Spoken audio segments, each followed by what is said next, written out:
너 혹시 이런 적 없어? 모처럼 비싼 돈 내고 들어간 조용한 카페, 아니면 퇴근길에 지친 몸을 이끌고 올라탄 지하철 안에서 갑자기 공기를 찢는 듯한 날카로운 기계음이 들려오는 거야. 지지지직거리는 스피커 너머로 상대방의 목소리가 온 사방에 울려 퍼지고, 그걸 들고 있는 인간은 마치 전 세계가 자기 안방이라도 된 양 당당하게 소리를 지르지.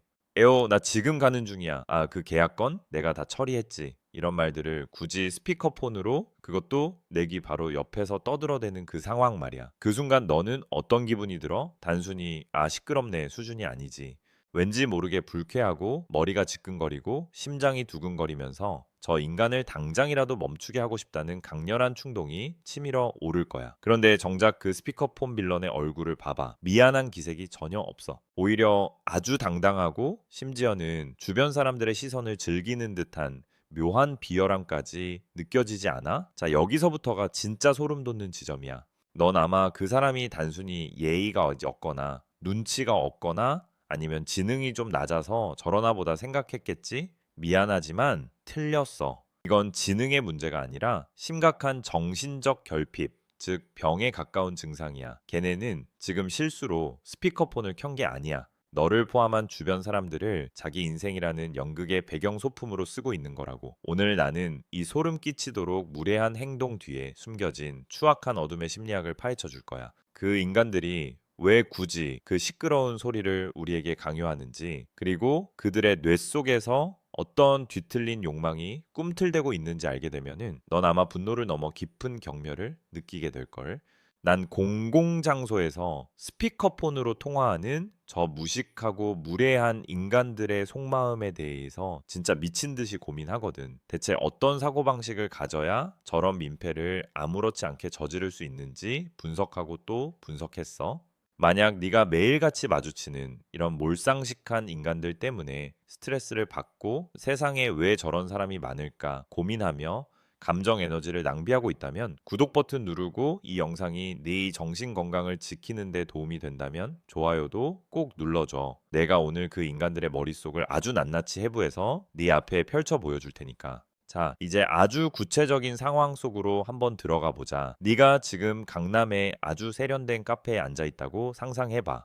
너는 밀린 업무를 하거나 혹은 정말 오랜만에 혼자만의 고요한 시간을 즐기며 에스프레소 향을 음미하고 있어. 그런데 갑자기 옆 테이블에 앉은 한 남자가 스마트폰을 테이블 한가운데 딱 내려놓더니 스피커폰 버튼을 눌러. 그리고는 아주 거드름을 피우며 등받이에 몸을 푹 기대지. 스피커에서는 김이사야, 아, 그 500억짜리 프로젝트 말이지? 하는 소리가 찢어지게 들려와. 카페 안의 모든 사람이 일제히 그를 쳐다봐. 자, 여기서 그 남자의 표정을 잘 관찰해봐. 사람들의 시선이 꽂히는 순간 그의 입꼬리가 아주 미세하게 경련하듯 올라가는 걸 볼 수 있을 거야. 그는 지금 수치심을 느끼는 게 아니라 짜릿한 쾌감을 느끼고 있어. 봐라, 나는 이렇게 중요한 전화를 받는 사람이다. 나는 이렇게 바쁜 몸이고 너희는 지금 나의 거대한 비즈니스의 현장을 실시간으로 목격하고 있는 거다. 라는 그 뒤틀린 자기 과시욕이 온몸을 휘감고 있는 거지. 그는 상대방의 목소리가 카페 전체에 울려 퍼지는 걸 방치하는 게 아니야. 오히려 더 크게 들리길 원하고 있어. 상대방이 자신을 대단한 사람으로 치켜 세워주는 그 말들이 주변 사람들의 귀에 박힐 때마다 그의 뇌에서는 도파민이 폭발하고 있거든.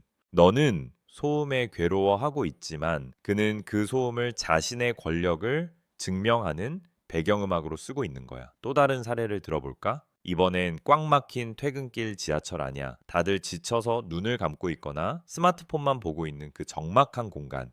그런데 저 멀리서부터 쩌렁쩌렁한 목소리가 들려와. 60대 정도로 보이는 한 남자가 스피커폰을 귀 근처에 대지도 않고 마치 쟁반을 받들 듯 손바닥 위에 올려놓고 통화를 하고 있어. 상대방은 아마 그의 아내거나 친구겠지.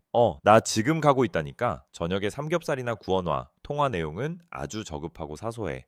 주변 사람들은 인상을 찌푸리고 심지어 어떤 사람은 대놓고 한숨을 쉬지. 하지만 그는 아랑곳하지 않아. 아니, 오히려 목소리를 더 높여. 여기서 중요한 건 그의 눈동자야. 그는 통화를 하면서도 끊임없이 주변 사람들의 눈치를 살펴. 그런데 그 눈치라는 게 내가 방해되나 뭐 하는 배려의 눈치가 아니야. 누가 감히 나를 쳐다보나? 누가 나한테 불만을 갖나를 탐색하는 공격적인 눈치지. 이건 일종의 영역 표시야. 나는 이 공공장소에서도 내 마음대로 소리를 지를 수 있을 만큼 강한 존재다라는 걸 증명하고 싶은 거야. 그에게 지하철 칸은 공공의 장소가 아니라 자신이 지배해야 할 영토인 셈이지. 그는 자신의 목소리가 다른 사람의 평온을 파괴하는 걸 보면서 자신이 타인에게 영향력을 행사하고 있다라는 착각에 빠져들어. 이 얼마나 유치하고 저급한 지배욕이야. 자, 이 두 사례에서 공통적으로 느껴지는 위화감이 뭐야? 바로 공감 능력의 완전한 상실과 자기중심적 서사의 폭주야. 일반적인 사람들은 공공장소에서 통화할 때 목소리를 낮춰. 왜? 내 사생활이 노출되는 게 부끄럽기도 하고 타인에게 피해를 주는 것에 대해 뇌의 전두엽이 브레이크를 걸기 때문이야. 그런데 이 스피커폰 빌런들은 전두엽 기능이 마비된 것과 다름없어. 아니, 정확히 말하면 또 그들은 타인을 나와 같은 감정을 가진 인간으로 보지 않아. 그냥 내 인생이라는 무대를 채워주는 엑스트라, 혹은 내 목소리를 들어줘야 하는 관객쯤으로 여기는 거지. 너 지금 이런 생각 들지? 에이, 설마 사람이 그렇게까지 악할까? 그냥 진짜 몰라서 그러는 거 아냐? 자, 잘 들어봐. 그들은 절대 몰라서 그러는 게 아니야. 만약 그 자리에 자기보다 훨씬 힘이 세 보이는 사람이 있거나 아주 엄격한 상사가 앞에 있다면 그들이 과연 스피커폰을 켤까? 절대 아니지. 그들은 철저히 약해 보이는 대중 앞에서만 그 비겁한 권력을 휘두르는 거야. 그들의 스피커폰 소리가 커질수록 그들의 내면은 사실 먼지보다 더 작고 초라하다는 반증이기도 해.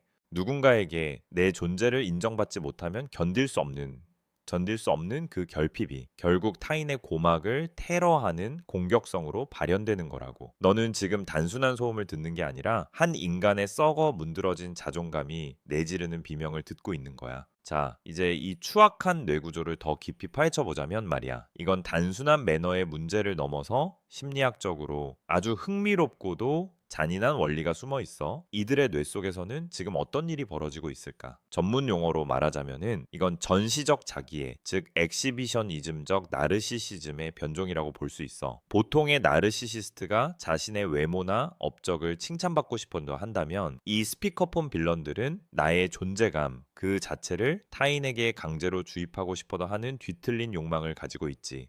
뇌과학적으로 보면 더욱 명확해져. 우리 뇌의 전두엽에는 사회적 인지를 담당하는 영역이 있거든. 타인의 시선을 의식하고 내가 지금 이 행동을 했을 때 주변 사람들이 어떤 고통을 느낄지 예측하는 브레이크 역할을 하는 곳이지. 그런데 스피커폰으로 통화하는 사람들의 뇌 스캔을 해보면은 이 전두엽의 기능이 일반인보다 현저히 떨어지거나 아예 활성화되지 않는 경우가 많아. 대신 보상 회로인 도파민 수치는 폭발적으로 상승하지. 생각해봐. 아무도 나를 쳐다보지 않는 무관심한 지하철 안에서 나라는 존재는 그저 수많은 익명의 승객 중 한 명일 뿐이야. 하지만 내가 스피커폰을 켜는 순간 어떻게 되지? 방영 5m 안에 있는 모든 사람의 주의가 내게 집중돼. 비록 그 시선이 경멸과 분노로 가득 차 있을지라도 이 결핍된 뇌는 관심 그 자체를 영양분으로 삼아 배를 불리는 거야. 아, 저 사람들이 나를 보고 있네? 내 목소리를 듣고 있네? 내가 이 공간의 공기를 지배하고 있네? 이런 끔찍한 착각이 뇌를 지배하면서 쾌락을 유발하는 거지. 여기서 더 소름 돋는 건 이들이 타인의 고통에 반응하는 방식이야. 거울 뉴런이라는 말 들어봤지? 남이 아프면 나도 아픔을 느끼게 해주는 공감의 세포 말이야. 일반적인 사람들은 옆 사람이 인상을 찌푸리면 본능적으로 아, 내가 실례했나? 하고 위축돼. 하지만 이들은 거울 뉴런이 고장났거나 의도적으로 차단된 상태야. 오히려 상대방이 괴로워하는 표정을 지을수록 자신이 타인의 감정을 조절하고 있다라는 통제감을 느껴. 내가 소리를 내니까 저 사람이 인상을 쓰네. 내가 저 사람의 감정을 건드렸어. 나는 대단한 영향력을 가졌어. 이런 식으로 논리가 전개되는 거야. 이건 가학증, 즉 그 사디즘의 아주 미세한 변종이라고 봐도 무방해. 심리학에서 말하는 주인공 증후군도 여기서 극명하게 드러나. 걔네 머릿속에서 이 세상은 자기 위주로 돌아가는 영화고 넌 그냥 지나가는 엑스트라 1이야. 영화 속 주인공이 전화 통화를 하는데 엑스트라가 시끄럽다고 눈치 주는 거 본 적 있어? 없지. 걔네한테는 네가 느끼는 불쾌감이 전혀 고려 대상이 아니야. 심지어 코르티솔이라는 스트레스 호르몬 수치를 측정해 보면 이 소음을 듣고 있는 뇌 수치는 수직 상승하는 반면 통화를 하는 당사자의 수치는 아주 안정적이거나 오히려 낮아지는 경향을 보여. 남을 괴롭히면서 자신의 스트레스를 해소하는 전형적인 에너지 뱀파이어의 행태지. 자, 이제 네가 왜 그 소리를 들을 때 그렇게까지 불쾌했는지 이해가 가? 그건 네가 예민해서가 아니야. 내 뇌가 지금 내 영역을 침범하고 나를 배경 소품으로 취급하는 공격자가 나타났다라고 비상신호를 보낸 거라고. 이건 명백한 심리적 테러야. 그런데 말이야, 네가 이 테러를 당하면서 그냥 참고만 있는 게 얼마나 큰 손해인지 숫자로 한번 계산해 볼까? 너는 지금 단순히 기분이 좀 나쁜 게 아니야. 네 인생의 귀중한 자산들을 실시간으로 털리고 있는 거라고. 자, 잘 들어봐. 심리학적 기회비용이라는 관점에서 보면 네가 그 빌런의 스피커폰 소리를 10분 동안 강제로 듣고 있을 때 내 자존감 점수는 최소 15점 이상 깎여 나가. 왜냐고? 나는 지금 부당한 대우를 받고 있는데도 아무 말도 하지 못하고 참아야만 한다라는 무력감이 내 무의식에 차곡차곡 쌓이기 때문이야. 이 무력감은 나중에 네가 중요한 결정을 내려야 하거나 정말로 목소리를 내야 할 때 네 발목을 잡는 거대한 사슬이 돼. 어디 그뿐인 줄 알아? 내 감정 에너지 낭비는 돈으로 환산하면 수십만 원 가치야. 네가 그 소리를 차단하기 위해 억지로 이어폰을 끼거나 속으로 아 진짜 왜 저래라며 욕을 하는 동안 내 뇌의 가용 자원은 급격히 소모돼. 원래라면 네가 오늘 저녁에 뭘 먹을지, 내일 업무를 어떻게 효율적으로 할지 고민해야 할 창조적인 에너지가 오직 그 무례한 인간을 증오하는 데 다 쓰여버리는 거야. 그 빌런은 네 에너지를 무료로 갈취해가는 강도나 다름없어. 만약 네가 한 달에 이런 인간들을 4번만 마주치고 참는다면 1년이면 네 정신적 평온함의 30%를 그들에게 그냥 상납하는 셈이지. 내 자존감은 너덜너덜해지고 세상은 무례한 놈들이 승리하는 곳이라는 회의감만 남게 돼. 그들이 네 귀에 꽂아 넣는 그 소음은 네 인생의 주도권을 갉아먹는 독극물이라는 걸 명심해. 너는 지금 그 독극물을 공짜로 마시고 있는 거야. 억울하지 않아? 자, 그럼 이제 어떻게 해야 할까? 그냥 참고 자리를 피하는 게 정답일까? 아니면 똑같이 소리를 질러줘야 할까? 내가 지금부터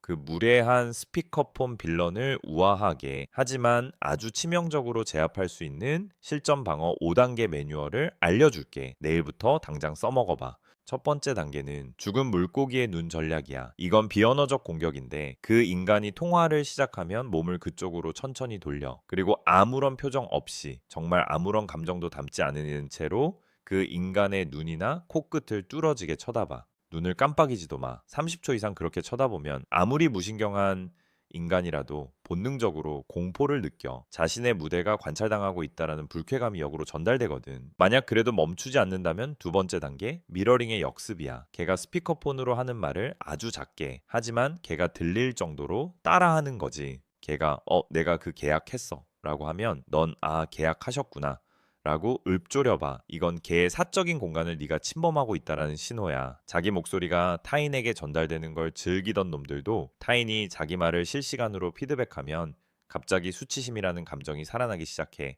세 번째 단계는 공공의 이익 프레임으로 정중하게 쐐기를 박는 거야. 저기요, 조용히 하세요 라고 감정적으로 말하지 마. 그건 걔네가 원하는 싸움의 시작이니까. 대신 이렇게 말해. 실례지만 통화 내용이 너무 잘 들려서 제가 다 민망하네요. 중요한 비즈니스 같은데 정보 유출될까봐 걱정돼서 말씀드려요. 자, 이 멘트의 핵심이 뭔지 알아? 널 괴롭혀서가 아니라 너를 위해서 말해준다는 스탠스야.